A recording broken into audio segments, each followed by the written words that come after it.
Welcome to Goobertown Hobbies. My name is Brent. I love Warhammer, I love Total War, and I love Warhammer Total War. So right now, I am really excited about an upcoming DLC, The Prophet and the Warlock. This is going to add new characters to the Lizardmen and the Skaven factions, and it's about time. So, to celebrate, I painted up Tehenhauin, the Prophet of Sotek. I got this model done about a day before he releases on PC, and I think he's really awesome. I can't wait to play him. I feel like the Warhammer and Total War franchises were made for each other. Warhammer Total War is an excellent entry in the Total War series, and is a wonderful tribute to the tabletop game and the old Warhammer lore. It's a great gateway game. In this video, I'm going to try to talk the tabletop folks into giving this computer game a try. And I'm also going to try to talk the Total War folks into giving the models a try. Like I said, I'm a longtime fan of the Total War series, and Warhammer 2 Total War is very near the top of my list of all-time favorite games.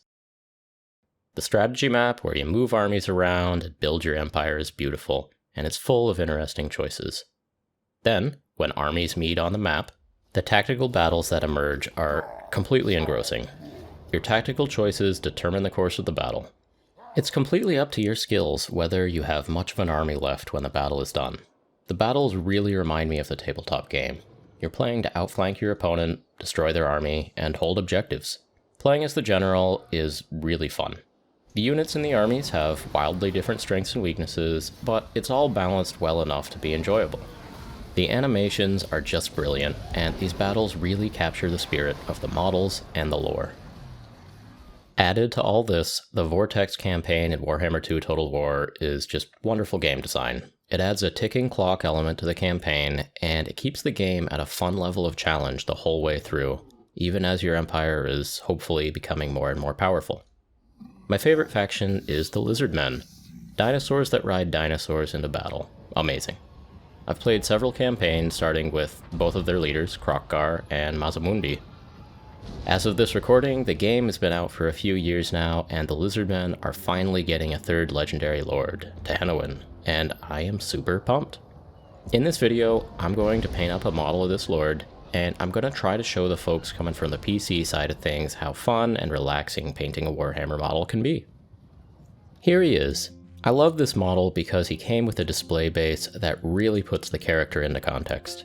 Here he is, sacrificing a Skaven prisoner to Sotek, the snake god. Snakes are being summoned from the earth. There's even a skink follower holding up a tablet of Sotek. This image just perfectly encapsulates the lore of the character. It's even clear that he's out in the jungle, leading his followers of Sotek on their campaign to purge Lustria of the Skaven vermin. So to get started, I primed the metal model. First a black spray, and then a dusting of white from above to get a bit of shading and make the details easier for me to see. You can use any color spray paint that you want to prime, or you could even use a brush-on primer. Now, I gotta pick some colors and get to work.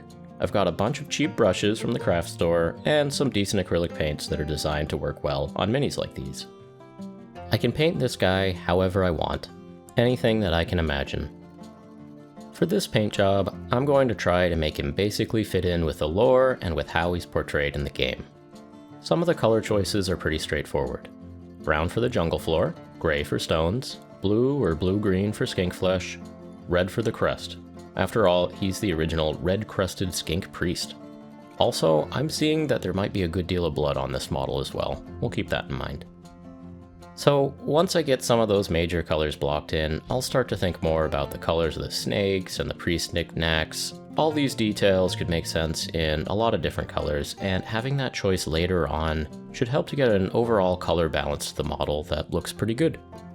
So what I'm doing now is just laying down those base colors. This can be super relaxing, just pushing the paint around, just a 3D coloring book for nerds.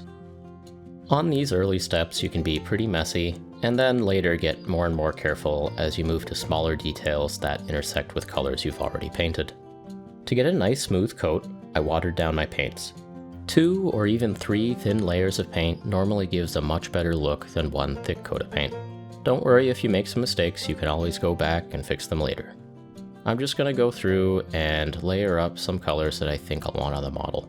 If I like the colors, I'll keep them. and if I don't, I'll change a color and see if that works better. Again, there's nothing to stress out about, just keep putting down thin layers of paint and slowly move towards something that you like. As more and more of the model gets filled in, you'll notice little patches of skin that you missed and details that you hadn't seen before.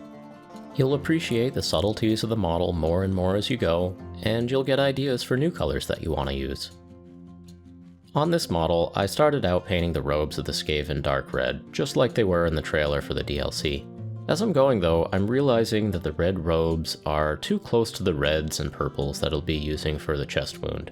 So I changed it up to a dark gray-brown color, which I think will work nicer. The robes are a bit similar to the brown of the jungle floor, but I think that's okay. I want Tehenhauin to be the part of the model that really stands out, not the dead Skaven on the base. The blood and the savagery of the sacrifice will also stand out, as it should. For the Skaven's hands, feet, and face, I did a skin tone color. Rats can be anywhere from brown to gray to pinky, so I figured this color with a brown wash later might work fine. Based on where the severed heart is being held, a lot of this guy might get bloodied anyway, so I don't need to be too careful or spend too much effort on it. I decided to make the little frog guy here a grayish blue. Presumably he's also a skink, but he's clearly not from the same high caste spawning pool as Tehenhauin. He gets a different color to differentiate him from his lord, and also to help our eyes place him a bit more in the background of the scene. I also painted in some other medium-sized details like the scales on his bracer, the scales on his back, and I painted his mouth a reddish purple. Okay, at this point we're a little over 1 hour into the paint job. You can work as fast or as slow as you want. I like to go reasonably slow and just really enjoy moving the paint around. Anyway, once those base colors are dry, we can apply some colored washes and really kick it up a notch. Washes are like very thin and runny paints that flow down from the high points of the model and settle in the crevices. Adding darker tones to the crevices of the model adds depth and differentiation to a lot of the textures and details, really helping us to see them better. On the tablet, for example, the brown wash really colors in the symbols. I also did a brown wash on the Skaven. On the skink's flesh, the dark blue-green wash that I used really adds definition to the muscles and wrinkles. I'm not doing anything fancy with these, I'm just slapping them across the surface. If too much pools in an area, I can wick it away with the tip of my brush before it dries, but for the most part, I just slap it on and let it do its work. Okay, here we are once the washes have dried. You can see how much that simple step added to the model. And now that we've darkened the low points of the model, we can really make things pop by highlighting the high points. I can go back and hit the center of the muscles with that original blue-green to make them really stand out. In a little bit, I'll highlight them even further. I'm also starting to add smaller and smaller details. The Total War game clearly shows that Skink's eyes are yellow with a black pupil, so that's what we're going to do here. I'm at the correct level of rest and caffeination to not be too shaky. I took the time to get my paint to the right consistency and got just the right amount on the tip of my brush. Then, I took a deep breath, I focused, and I painted the eyes. Same thing with the teeth. It's okay if you make a mistake. You can fix anything with another layer of paint. That being said, I do try to get my eyes looking okay on the first pass. This time though, I did have to go back and repaint one of the eyes, but that's okay. As you're watching me paint, I do want to take a second to encourage you to subscribe. And if you're already subscribed and enjoying the channel, I encourage you to tell a friend about it. Goobertown Hobbies is all about sharing our hobbies with others, learning, building skills, and enjoying our free time in a really positive and relaxing way. I hope that you're enjoying this little video, and I hope that you decide to come back again for more. Now, this channel is named Goobertown Hobbies, and some people have asked what a goober is. Fair question. Well, a goober essentially is an affable nerd.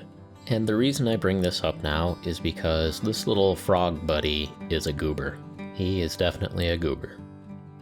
I'll do my best to call out any goobers that happen to show up on this channel. Anyway, a few quick highlights on that goober really make him look good. I also kept going with the highlights on the prophet's flesh and his red crest. I'm just mixing up lighter and lighter colors and putting down smaller and smaller dots of pigment. Hopefully, our eyes interpret that as muscle definition and a bit of thinning in the webbed crest. Again, you can spend as much or as little time on a model as you like. This is your craft, your little piece of art. For me, I find that 2 or 3 hours for a small model gives me something that I can enjoy and be proud of. I ended up spending about 5 hours on this model, partially because the base is pretty detailed, and partially because I wanted to do a nice job for the camera. Now, if you've been working on a model for a little while and you're not happy with where it's at, keep working on it. As long as you're thinning your paints and not gobbing things up, you can put down as many layers as you want until you get things just the way you want them. Well, here we are at a point that I really like. There's a few more things that I want to try on this model, but I wanted to get some nice shots of what he's looking at right now. Things are looking pretty clean and sharp here, and this could definitely be a finished model that I'd be proud of. But if we think about this for a second, the Prophet just sacrificed a Skaven and ripped out his heart and held it up for his followers to see. We're missing something here. We are missing a whole lot of blood. So in this next step, I'm going to be a lot less careful. I'm going to dab and flick blood everywhere. I'm using an effect paint from Army Painter called Glistening Blood. It's essentially just a bright red with a gloss medium. This step can totally change the appearance of the model, and I really won't be sure if it looks good or not until I'm done with the flicking.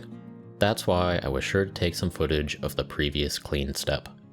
And here we are with the blood applied. Some of it I like, some of it I don't. One happy accident here is the gob that ended up on the little skink helper, the goober. That random splatter really completes his facial expression. It's like he has the worst job in the world. He's been standing there since 8 AM holding that stupid tablet, getting splattered. He's tired, he's bored, he just wants to go home. Well, that's my interpretation. And that's the fun thing here. You can paint and interpret the model however you want. Okay, one more step that I want to check out. I have dried plants that I picked up at the craft store, and I'm going to glue a few onto the base to complete that jungle look. I did my best to pick out plants that had the smallest leaves and flowers. That way the scale wouldn't look too crazy.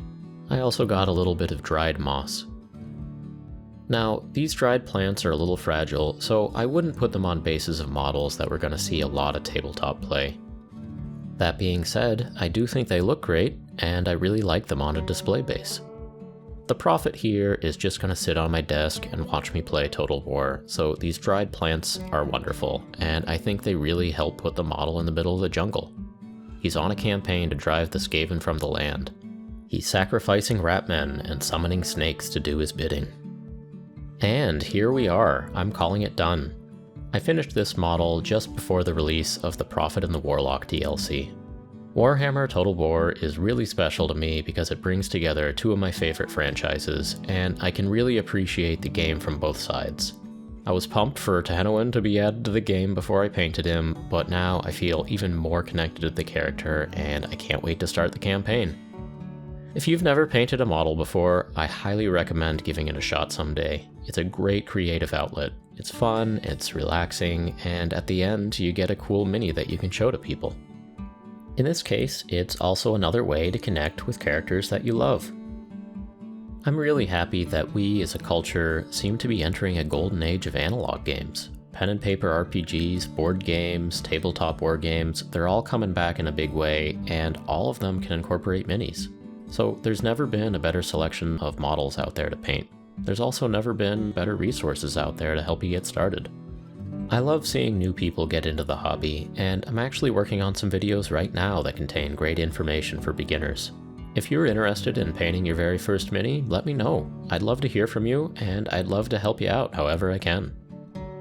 And if you're coming to this video from the tabletop side of things, and you've never played the PC game, well, what are you waiting for? I highly recommend it. Alright, this was a lot of fun. I think Tehenhauin here turned out great. He's an awesome character, and I'm really looking forward to playing him on PC. So hopefully you enjoyed this video. If you did, please do me a favor, like, subscribe, comment, and come back again soon. Okay, that does it for this time. Thanks for tuning in.